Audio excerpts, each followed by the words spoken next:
जळगाव जिल्ह्याचा इतिहास किती जुना असेल याचा तुम्ही कधी विचार केलाय का?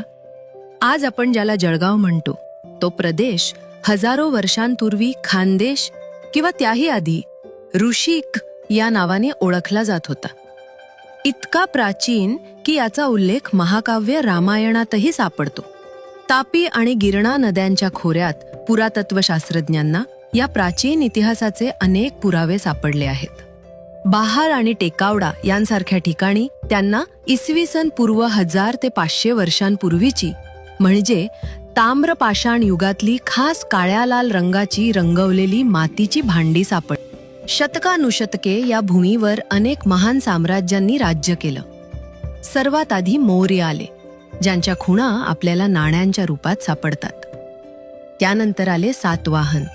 त्यांच्या काळात हा प्रदेश व्यापाराचा एक महत्त्वाचा मार्ग बनला. जगप्रसिद्ध अजिंठा आणि पितळखोरा येथील लेण्यांच्या निर्मितीची सुरुवात याच काळात झाली.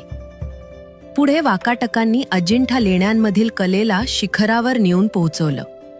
त्यांची अप्रतिम शिल्पकला आणि चित्रकला आजही आपल्याला थक्क करते. यांच्यानंतर राष्ट्रकूट आणि चालुक्यांनीही इथे राज्य केलं. पण या प्राचीन इतिहासाचा शेवटचा महान अध्याय लिहिला तो यादवांनी. त्यांनी संपूर्ण महाराष्ट्रात एका खास शैलीची मंदिरं बांधली, जी हेमाडपंती म्हणून ओळखली जातात. ही मंदिरं म्हणजे एकमेकात गुंतवलेल्या मोठ्या दगडांची रचना, ज्यात चुना किंवा सिमेंट वापरलेलं नाही.